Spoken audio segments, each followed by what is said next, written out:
Welcome back to Balderdash Academy. Our points are in last place. Our visiting professor with 35 points. Next, we have Marie with 54, Steve with 55, myself with 57, and a two-way tie between our reigning champion and our most winning champion, Molly and Nate. So well done, Molly and Nate. Wow. Consistency. It's time for our final pop quiz of the night. This pop quiz is from the head of Home Ec and Wellness, Professor Marie Stewart Harmon. Marie, what do you have? Yes. Well, as the professor of home economics, health, and wellness, I have something that ties both things in. As somebody who's trying to always make sure waste not, want not, as well as consume things that are good for my health, like bananas. Ooh. So I have a little something here that is new to me. I've just learned it recently, and I would really like to hear some input from you guys, and then I'll tell you how you can implement it in your life. How in the world could a banana help my garden? Steve, thank you. You seem to know right away. I really do. I've been thinking about the same problem. Now, bananas are great for potassium. They're delicious if you eat them at the right time. One thing people don't always know is they're also very stylish. And a lot of people on this show have seen me wear my headband as, Coach Steve, Showtime Steve. There's always a headband. What you can actually do is headbands are very important to your life, especially when you're out in the sun this time of year. There's a lot of sweat coming down into your face. So what you can do is actually fashion a beautiful headband out of 2 to 3 bananas. And it's called a bananda because it's like a bandana banana. So there you go. All right. Thank you. So just wear your banana around your head and you will not get sweat in your eyes and therefore be way better at gardening. That is a very useful piece of advice there, Steve. Thank you so much. Hey, Nate, how about you? How could a banana possibly help my garden? Well, if you're gardening, I'm sure you're doing it for you and not for the groundhogs or the squirrels or anything like that. They go after their own food. They don't need your food. They want it, but they don't need it. How do you keep them away? Everybody knows that bananas attract feet and they slip and fall. So you line your garden with banana peels. So that way, anytime a little varmint gets near them, they have to step on it, and then they go slip and fall. And set up a beside the point. Set up a game camera because that stuff is hilarious. Watching they go up in the air. Exactly. No, they usually don't go high enough to get hurt, but it's so funny. Watch it. You'll thank me later. All right. So, okay. Wonderful. Thank you. Banana peels for slipping up on the rodents. Molly, how about you? What could bananas possibly do for my garden? Well, for anyone that's eaten a banana, when you open it, you know that the aromatics of the banana fill the room, right? You can't deny the smell of banana, right? They are potent. Absolutely. So what you want to do is you want to get yourself several bananas, depending on the size of your garden. You're probably going to use like 2 bananas to every square foot. Okay. So what you're going to do is you're going to take your bananas, you're going to open them up, you're going to mash them into kind of like a little paste, and you're going to use the peel as the applicator. You're going to smear that on the peel. You're going to gently rub that on the leaves of your plants, tomato plants, cucumber plants, chives, whatever, it doesn't matter. It will not hurt anything, and it actually will keep pests away. But what it does is it camouflages the goods of your garden via smell from wildlife.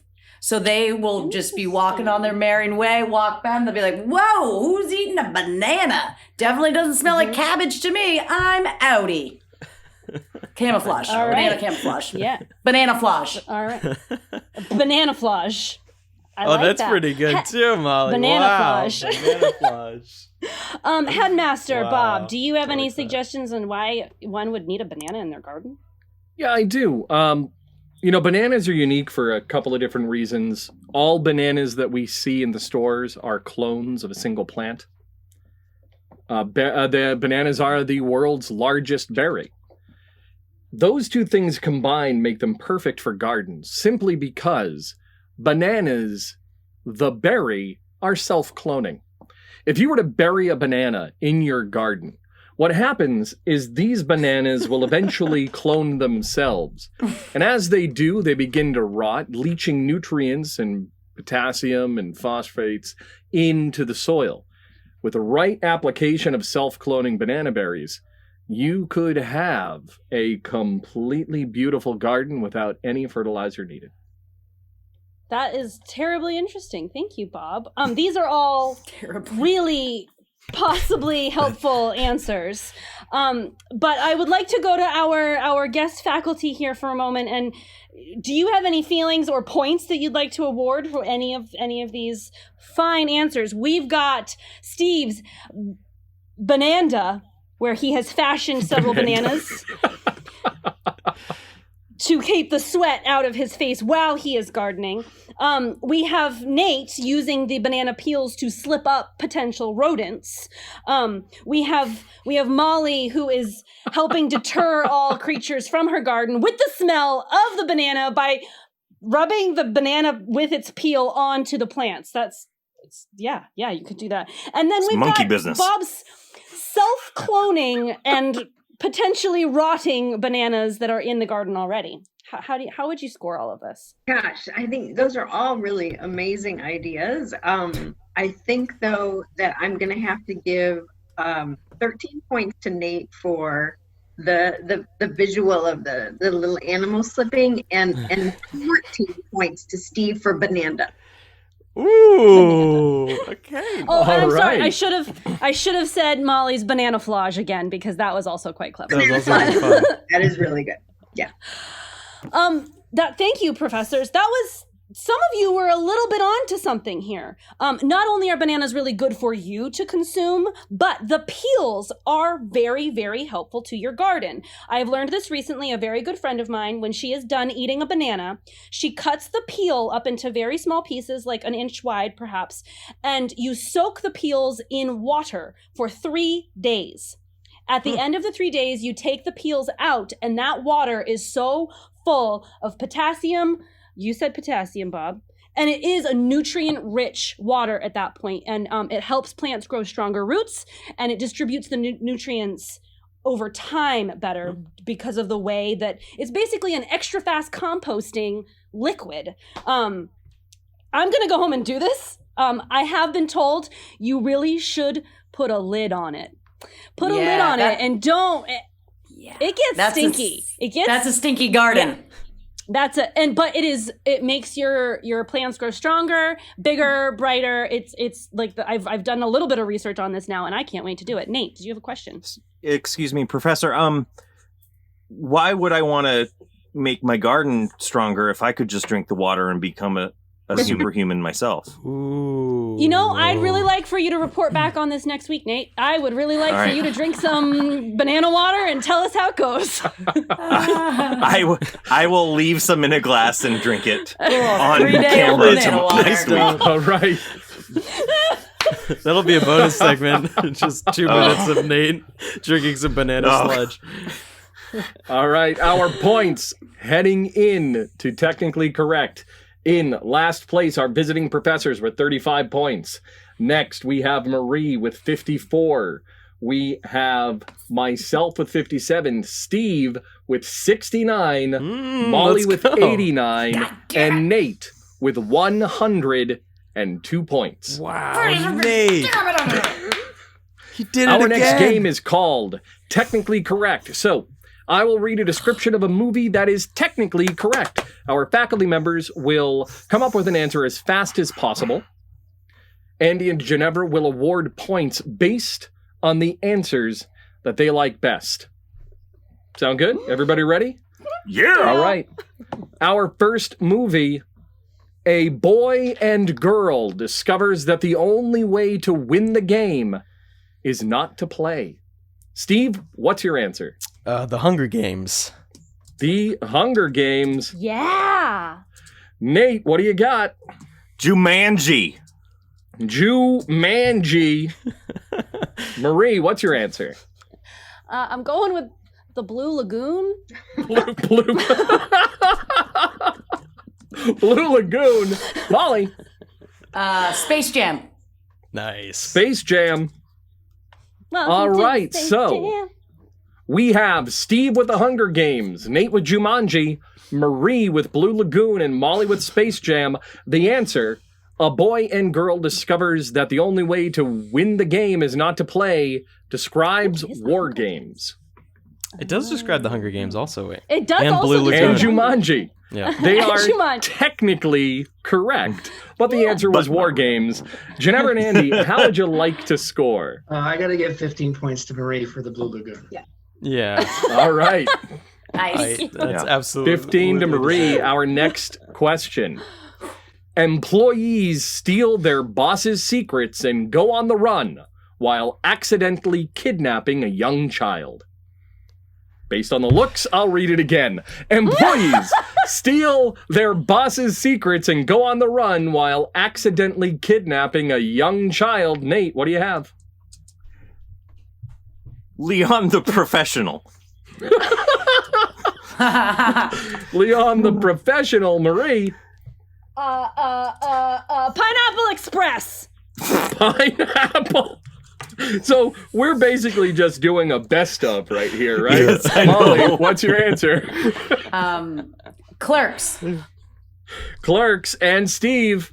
Look who's talking. Look who's talking. All right, so we have Nate with Leon the Professional, Marie with Pineapple Express, Molly with Clerks, and Steve with Look Who's Talking.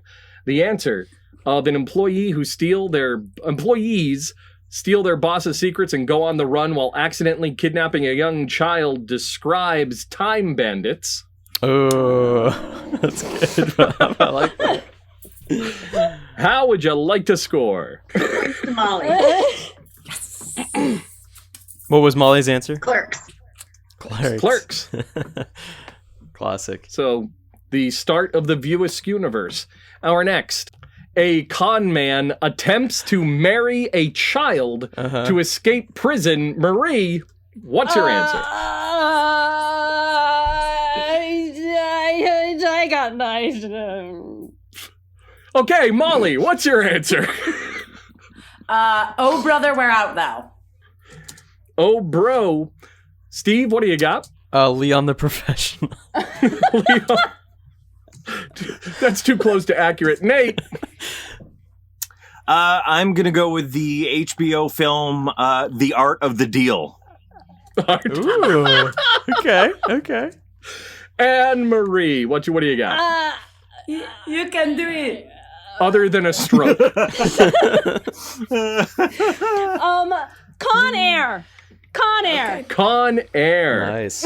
All right, so we have Marie with Con Air, Molly with Oh Brother, Where Art Thou, Steve with Leon the Professional, and Nate with Art of the Deal.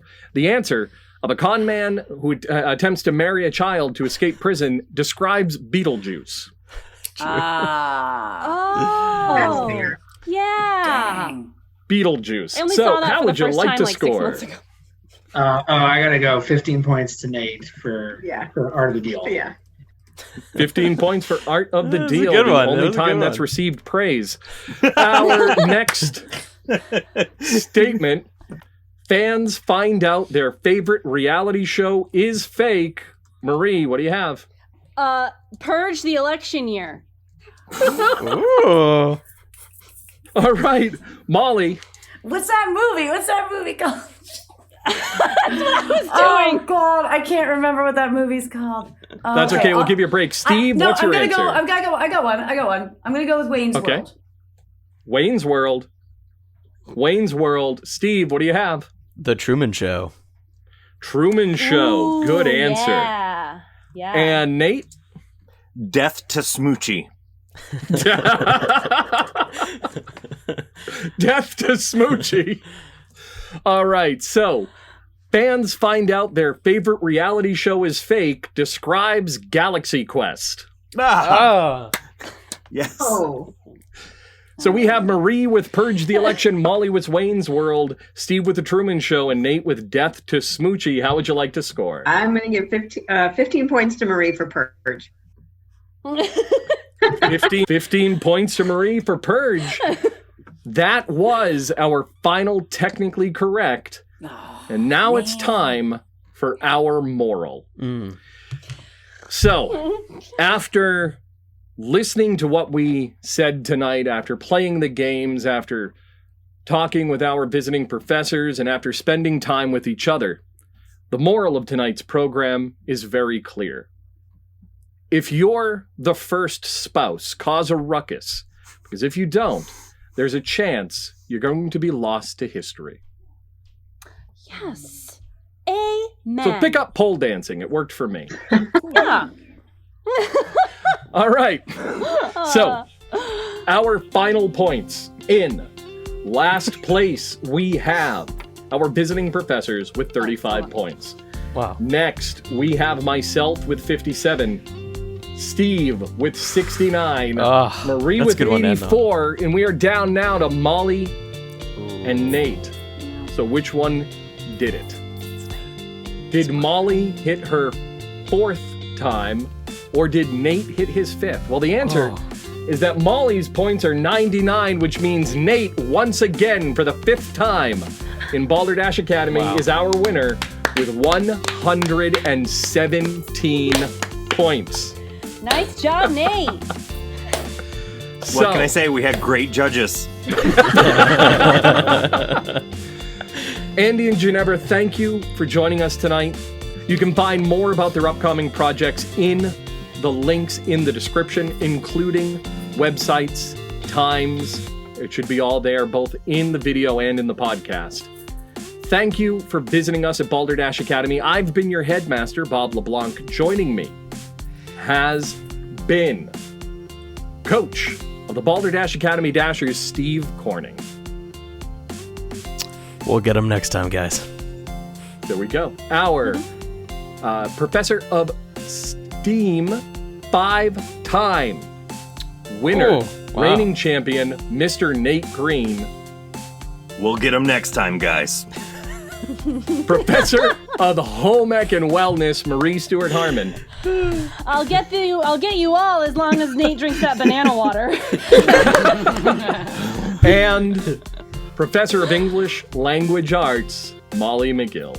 Contrary to what I was told, a pocket full of dog treats will not give you luck. Make the dogs happy with you. Thanks for joining us. I've had a lot of fun. We'll see you next time. You do have them. For complete episodes and more, visit us at balderdashacademy.com. Which faculty member would you pick to go on a vacation with?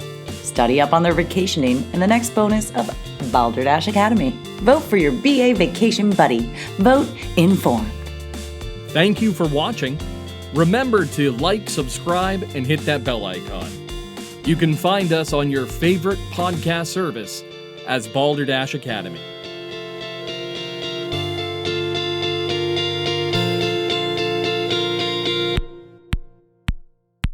Go Dashers!